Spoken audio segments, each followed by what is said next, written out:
সমাগত বিটিসি নিৰ্বাচনক লৈ বিটিআৰ তীব্ৰতৰ প্ৰচাৰ অভিযান শাসক বিৰোধীৰ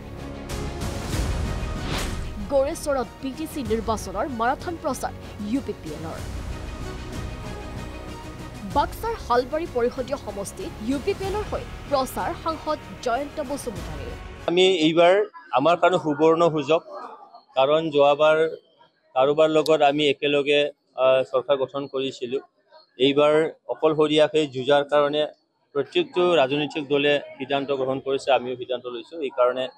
40টা সমষ্টিত আমি প্ৰাৰ্থিত্ব প্ৰদান কৰিছোঁ আৰু 40টা সমষ্টিত কমসে কম আমি 30টা সমষ্টিত জিকিম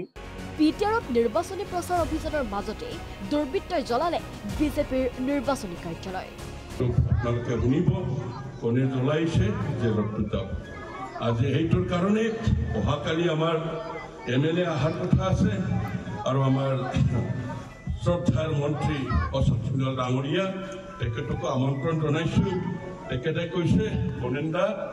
অফিচটো আপুনি কৰিব নালাগে আমাৰ এমএলএ যাব এমএলএ অফিচটো আপুনি কৰিব বাক্সাৰ হালবাৰীৰ বৰেঙামাৰীত বিজেপি প্ৰাৰ্থীৰ হৈ নিৰ্বাচনী প্ৰচাৰ কেন্দ্ৰীয় মন্ত্ৰী সৰ্বানন্দ সোণোৱালৰ জনতা পাৰ্টি এই নিৰ্বাচনত কিয় প্ৰতিনিধিত্ব কৰিছে এটাই কথা যে আমি বিচাৰো বিটিআৰ অঞ্চলত বসবাস কৰা বিভিন্ন জাতি জনগোষ্ঠী ভাষাভাষী ধৰ্মাৱলম্বীৰ মাজত সদায় শান্তি যাতে বিৰাজমান হয় সমন্বয়ৰ যাতে ধাৰাটো শক্তিশালী হয় ভাতৃত্ববোধ গঢ় লৈ উঠে এজনে আন এজনক আন্তৰিকতাৰে গ্ৰহণ কৰি জীৱন যাত্ৰা সফল কৰি তোলে সমাগত বিটিসি নিৰ্বাচনক লৈ খৈৰাবাৰী পৰিষদীয় সমষ্টিত লমশ্ৰাও দৈমাৰী আৰু জমদুৱাৰ সমষ্টিত উইলিয়াম নাৰ্জাৰীৰ হৈ নিৰ্বাচনী প্ৰচাৰ বিপিএফৰ মুৰব্বী সংগ্ৰামা মহিলাৰীৰ মুঠতে জিৰ' হ'ব জিৰ' ভাল নহয় প্ৰমোদ বড়ো পজিশ্যন বিটিচিত আৰু নাহিব ছাৰ বিটিচিত এটাও সমষ্টি নিজে প্ৰমোদ বড়ো নিজে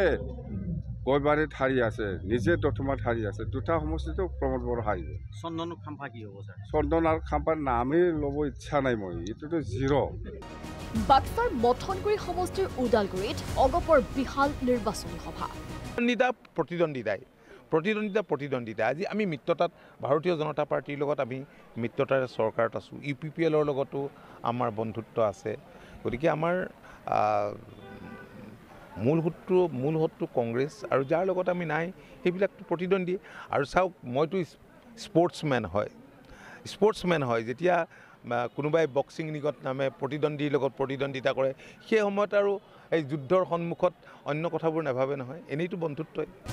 বাক্সাৰ ডুমুনি চাহ বাগিচাত বিজেপি প্ৰাৰ্থীৰ হৈ নিৰ্বাচনী প্ৰচাৰ ৰাজ্যসভাৰ সাংসদ ৰামেশ্বৰ টেং কি অৱস্থা ইয়াতে নহয় গোটেই ভাৰতবৰ্ষত কিটো অৱস্থা হৈছে এইবাৰ পঞ্চায়ত নিৰ্বাচন নিশ্চয় আপুনি জানে য'ত পঞ্চায়ত নিৰ্বাচন হৈছে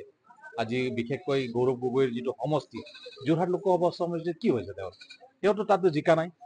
তেওঁৰ যিটো সমষ্টি তেওঁৰ দেউতাকে য'ত পৰা বিধায়ক হৈছিল আজি তিতাবৰ সমষ্টিত ধাৰাসায়ী হৈছে